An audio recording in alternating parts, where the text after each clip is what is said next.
تو اس لیے طالب علم تھا، اللہ آپ کو بھلا کرے، حضرت مولانا خلیل احمد سہارنپور رحمۃ اللہ علیہ سے سوالات کرے، سوالات کہیں سے دیکھ دیکھ کر کیا کر کے، تو حضرت سمجھ گئے، تو حضرت نے فرمایا کہ بھائی مجھے نہیں آتا، بس میں کتاب پڑھاتا ہوں، نہیں آتا.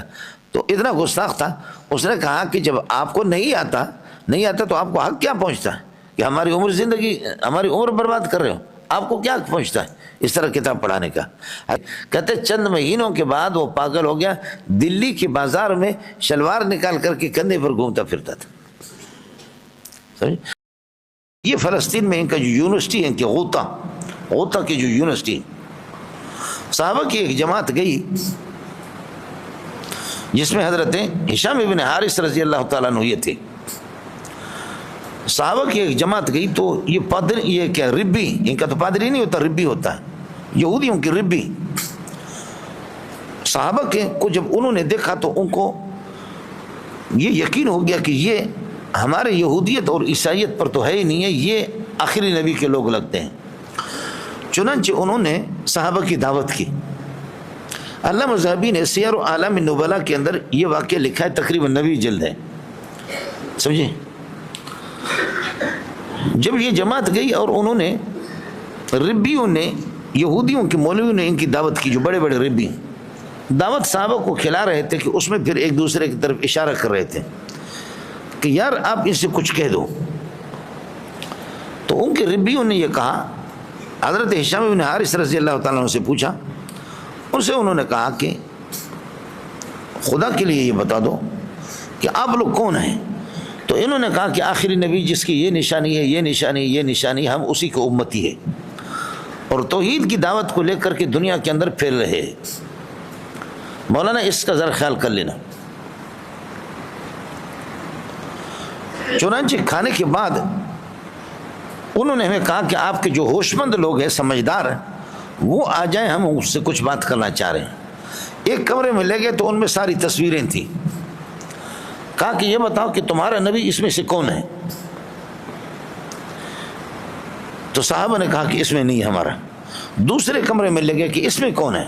تو انہوں نے کہا کہ ہمیں اس میں نہیں ہے. تیسرے کمرے میں لے گئے تو صحابہ دوڑے، انہوں نے کہا کہ یہ رسول پاک صلی اللہ علیہ وسلم کی تصویر انہوں نے بنائی تھی. کہا کہ یہ ہے.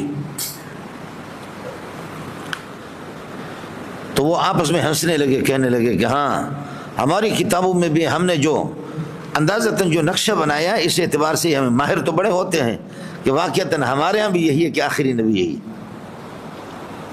اب یہ دیکھیں نا کہ یہ سب کچھ ان کو علم تھا. یہ تو سیر اعلام النبلاء میرے پاس ہے 90 جلد میں، غالباً میں نے واقعہ پڑھا ہے 90 جلد میں. جس وقت یہ جو شرع عقائد پر جو لوگوں نے مجھے لتاڑا، اللہ ان کو جزائے خیر دے، اچھا، اور دیوبندیت سے مجھے خارج بھی کی، اور جامعۃ الرشید کا فتویٰ بھی آ گیا، دیوبندی سے اس کا تعلق کوئی نہیں ہے. سمجھے کہ میں دیوبندیت سے جب خارج ہو گیا تو ان دنوں میں ابو الحسن اشعری جو پہلے معتزلی تھے، پھر یہ ہے کہ اللہ آپ کا بھلا کرے برائے نام وہ ماتریدی بن گئے، اور پھر یہ ہے کہ اس کے بعد توبہ کر کے پھر سلفی بن گئے. اور ان کے کتابوں کا حوالہ تو اس پہ یہ ادوار ثلاثہ جو ابو الحسن اشعری پر گزرے، یہ سیر اعلام النبلاء میں علامہ ذہبی کے پڑھنا تھا، تو اس میں یہ ہے کہ یہ واقعہ مجھے مل گیا. لیکن ایک واقعہ مجھے اور برطانیہ کے اندر ملا کہ یہ لوگ اتنے ماہر اردو کی کوئی کتاب تھی، وہ مجھے یعنی نہ مجھے یاد نہیں ہے، ساتھیوں نے مجھے دکھایا کہ انہوں نے کہا کہ یہودی قاری طیب رحمۃ اللہ علیہ فرماتے کہ ہمیں لے گئے، اور لے گئے تو انہوں نے اللہ کا بنا کریا کہ ایک ایک چیز ہمیں بتائی کہ ہماری کتابوں میں یہ بھی ہے، یہ بھی ہے، یہ بھی ہے. خدا جانے یہ کس قسم کا سلسلہ ہے. ہماری کتابوں میں یہ بھی ہے، ہماری کتابوں میں یہ بھی ہے.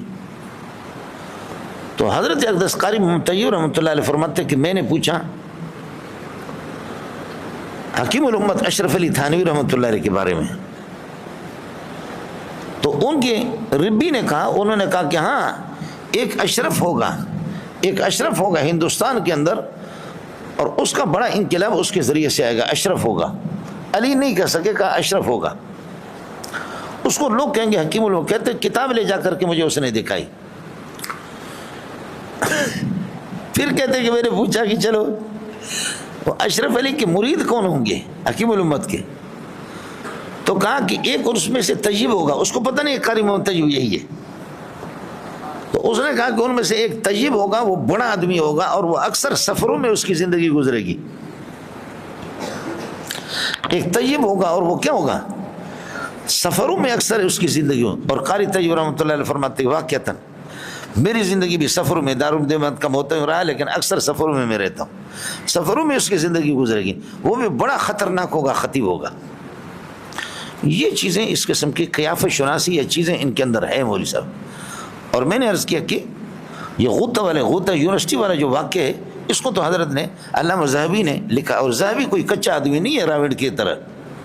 ذہبی اقوالہ کالذہب. ذہبی کون ہے؟ اقوالہ کالذہب. ذہبی کے اقوال بھی سونے ہیں.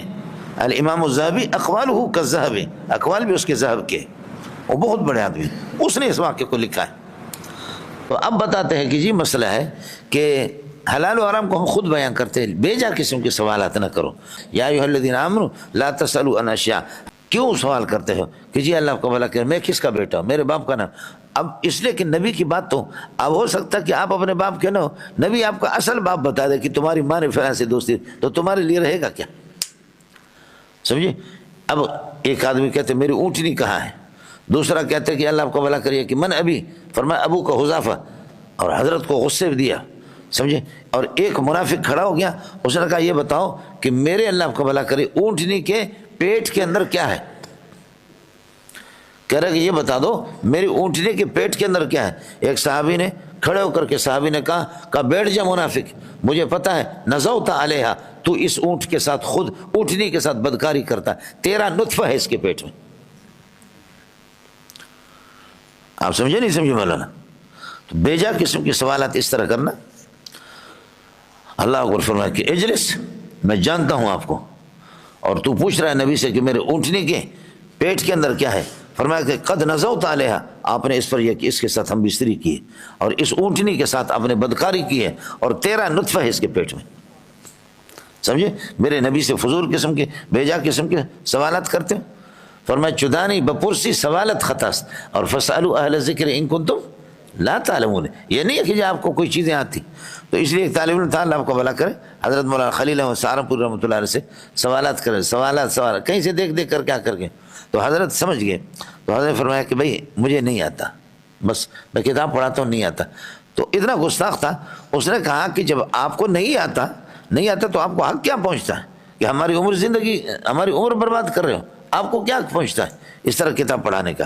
حضرت نے فرمایا میں نے آپ کو 2 ہفتے دھوکہ دیا ہو، 2 مہینہ دھوکہ، لیکن تو 2 سال سے یہاں پڑھ رہا ہے، تو اس لیے میں آپ سے معافی چاہتا ہوں.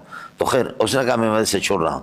تو حضرت نے فرمایا کہ آپ چلے جائیں. جب چلے گئے، کہتے چند مہینوں کے بعد وہ پاگل ہو گیا، دلی کے بازار میں شلوار نکال کر کے کندھے پر گھومتا پھرتا تھا.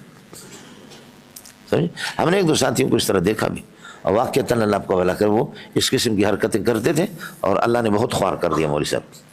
السلام علیکم. جی دوستوں، آپ نے دیکھا اور سنا شیخ مولانا منظور مینگل صاحب کو کہ شیخ مولانا منظور مینگل صاحب کیا بیان فرما رہے تھے.